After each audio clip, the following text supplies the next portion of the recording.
সম্মানিত হাজরিন, আল্লাহ রাব্বুল আলামিন বান্দার প্রতি ক্ষমা দৃষ্টিতে দেখেন। এমন ভাবে আল্লাহ তাআলা বলেন, ও বান্দারা, তোমরা আমার কাছে ক্ষমার জন্য প্রার্থনা করো। তোমাদের কি প্রয়োজন? তোমাদের রিজিকের প্রয়োজন, আমি রিজিকের ব্যবস্থা করে দিব। ফাকুলতু আস্তাগফিরু রাব্বাকুম ইন্নাহু কানা গফফারা। আল্লাহ বলেন, তোমরা ইস্তিগফার করো, তোমরা ক্ষমা চাও তোমার প্রতিপালকের নিকটে। ইন্নাহু কানা গফফারা, নিশ্চয়ই তিনি ক্ষমাশীল, নিশ্চয়ই তিনি তোমাদেরকে ক্ষমা করবেন। আল্লাহ আরো বলেন, শুধু ক্ষমা করবেন তা নয়, ইন্নাহু কানা গফফারা ইরসিলিস সামাম আলাইকুম মিদরারা, তোমাদেরকে আসমান থেকে সাহায্য করা হবে। ওয়ায়ুমদিদুকুম বিআমওয়ালিন ওয়া বানিনা ওয়া ইয়াজআল লাকুম জান্নাতিন ওয়া ইয়াজআল লাকুম আনহারা। আল্লাহ ডাক দিয়ে বলে, আমার বান্দারা, তোমরা ওয়ায়ুমদিদুকুম বিআমওয়াল, সম্পদের জন্য তোমরা এই শবে বরাতকে তোমরা দূরে ঠেলে দিচ্ছ। সম্পদের জন্য, সম্পদের পিছনে তোমরা দৌড়াচ্ছ, আমি আল্লাহকে পিছনে ফেলে তোমরা সম্পদের পিছনে দৌড়াও। শোনো শোনো, তোমাদের সম্পদের প্রয়োজন তো আমি আল্লাহর কাছে ক্ষমা চাও। ওয়ায়ুমদিদুকুম বিআমওয়াল, আমি ওয়াদা করলাম তোমাদেরকে মাল দ্বারা সহযোগিতা করব। তোমাদের সম্পদের প্রয়োজন, তোমরা ইস্তেগফার করো, বেশি বেশি আস্তাগফিরুল্লাহ পড়ো এবং আমার কাছে ক্ষমা চাও, তো আমি তোমাদেরকে সম্পদ বাড়িয়ে দিই। ওয়া বানিন, তোমাদের সন্তানের প্রয়োজন, মাজারে নয়, চলে আসো আমার দরবারে, আমার কাছে চাও, আমি তোমাদের সন্তানের ব্যবস্থা করে দিব। তোমরা আমার কাছে ক্ষমা চাও, তো আমি তোমাদেরকে সন্তানেরও ব্যবস্থা করব। ওয়াজআল লাকুম জান্নাতিন ওয়াজআল লাকুম আনহারা। আল্লাহ বলেন, শুধু সন্তান না, না, যদি আমি আল্লাহর কাছে তোমরা ক্ষমা চাও, তাহলে আমি ওয়াদা করলাম তোমাদেরকে এত বড় একটা জান্নাত দিব, যেই জান্নাতের পরিধি হবে কারদিস সামাই ওয়াল আরদ, বলে দুনিয়ার জমিন থেকে নিয়ে সপ্ত আসমান পর্যন্ত। সম্মানিত হাজিরিন, এমন একটা জান্নাত আমাদেরকে আল্লাহ তাআলা উপহার দিবেন, শুধু আল্লাহর কাছে যদি আমি আপনি ক্ষমা চাই। ক্ষমা চাইলে লস হবে না, বরং ক্ষমা যদি আল্লাহর কাছে চাই, তওবা যদি করি তওবার মতো, তাহলে পরে আমি আপনি আল্লাহর দরবারে ওলি হতে পারবো, আল্লাহর দরবারে মনোনীত হতে পারবো, আল্লাহর দরবারে আমরা মনোনীত হয়ে আল্লাহর কামিয়াবি বান্দা হিসেবে গণ্য হতে পারবো। কেমন ভাবে বলে, যেমনই ভাবে হযরত মালিক ইবনে দিনার রাহমাতুল্লাহি আলাইহি, হযরত মালিক ইবনে দিনার রাহিমাহুল্লাহ এমন একজন ব্যক্তি ছিলেন, যিনি জামানার বড় একজন ওলি ছিলেন, যিনি জামানার বড় একজন ওলি ছিলেন, বড় ব্যক্তিত্ব। তিনি এত বড় একজন আলেম ছিলেন হযরত মালিক ইবনে দিনার রাহিমাহুল্লাহ। তিনি তিনার জীবনীতে পাওয়া যায়, প্রাথমিক জীবনী, প্রাথমিক অবস্থায় তিনি এত বড় আল্লাহর ওলি, আল্লাহর বুজুর্গ ছিলেন না।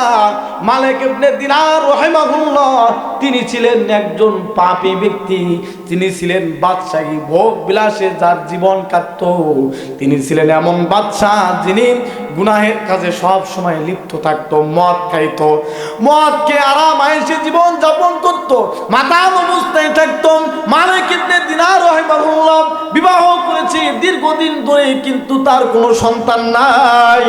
দীর্ঘদিন ধরে বিবাহ করেছে, সন্তান নাই, সন্তান নাই, কিন্তু অনেক কষ্টের পর আল্লাহ তাআলা মালিক ইবনে দিনারকে একদম সন্তান দান করে।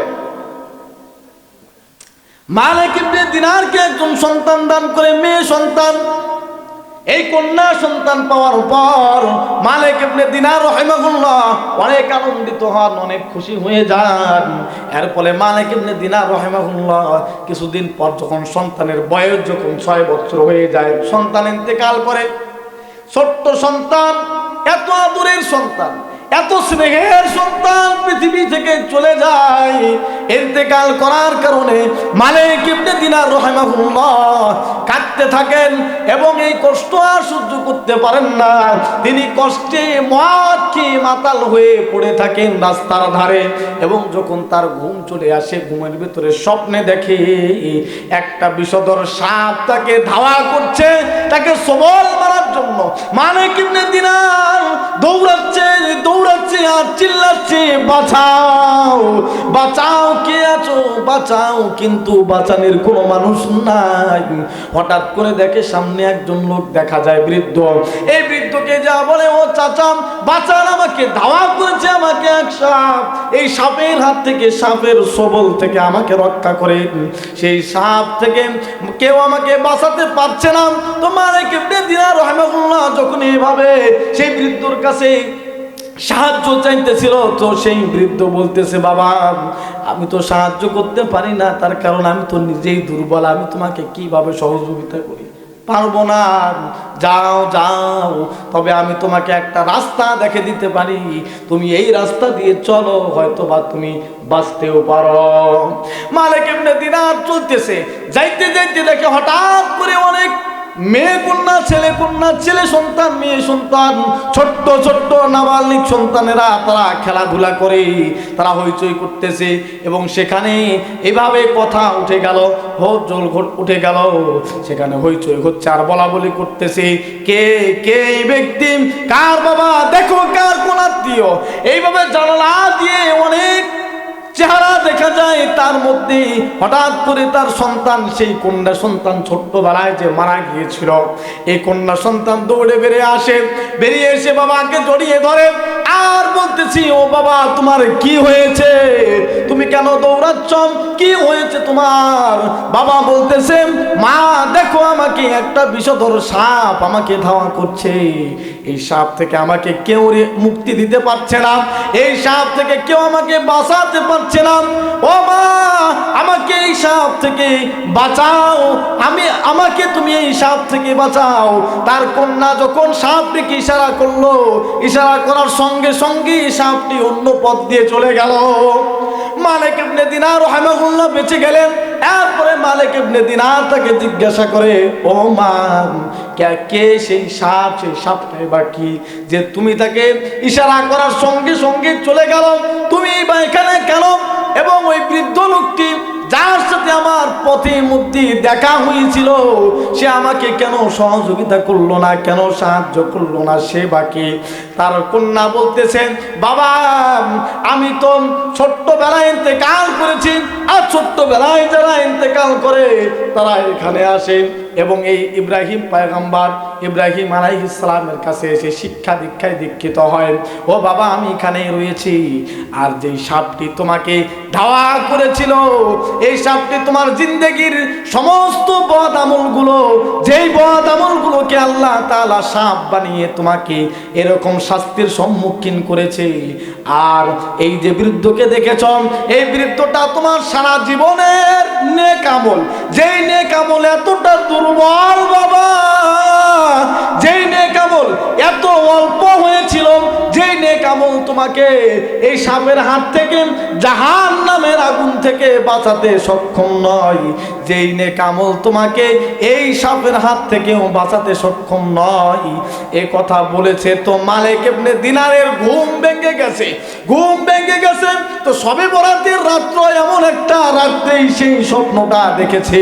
তো মালিক ইবনে দিনার রাহিমাহুল্লাহ দৌড়ে এসেছে আল্লাহর দরবারে, মসজিদে এসে কান্নাকাটি করে লুটে পড়েছে সিজদায়, আল্লাহর কুদরতি পায়ে লুটে পড়েছে, আল্লাহর দরবারে কাঁদে আর বলে, ও রব্বে কারীম তুমি আমাকে ক্ষমা করো। যখনই বলেছে আল্লাহ তুমি আমাকে ক্ষমা করো, আল্লাহর প্রেম দরিয়ায়, এই দরিয়ার সাগরে ঢেউ উঠে গেছে। তো আল্লাহ তাআলা মালিক ইবনে দিনার রাহিমাহুল্লাহু আনহুকে ক্ষমা করে দিলেন। শুধু ক্ষমা করেছেন তা নয়, ওই যে আল্লাহ তাআলা ইরশাদ করেছেন, আল্লাহ তাআলা আল্লাহ রাব্বুল আলামিন ওয়াদা করেছেন, ওয়া মাইয়ুবাদদিলুল্লাহু সাইয়্যাতিহিম হাসানাত, যে ব্যক্তি আমার কাছে ক্ষমা চায় আমি তার জিন্দেগির গুনাহগুলোকে মাফ করে দিয়ে তার গুনাহগুলোকে নেক দ্বারা পরিবর্তন করে দেই। তো মালিক ইবনে দিনার রাহিমাহুল্লাহ আনহুকে মাফ করে দিয়ে তার নেক দ্বারা পরিবর্তন করে দিয়েছেন তার গুনাহগুলোকে। শুধু তাই নয়, বরং জামানার সবচেয়ে বড় ওলি হিসাবে আল্লাহ রাব্বুল আলামিনের কাছে বিবেচিত হয়েছেন। সম্মানিত হাজিরিন, এজন্য আমরাও যদি আল্লাহর কাছে মাপ চাই তো আল্লাহর দরবারে আমরাও ওলি হতে পারবো। চাইবো তো ইনশাআল্লাহ।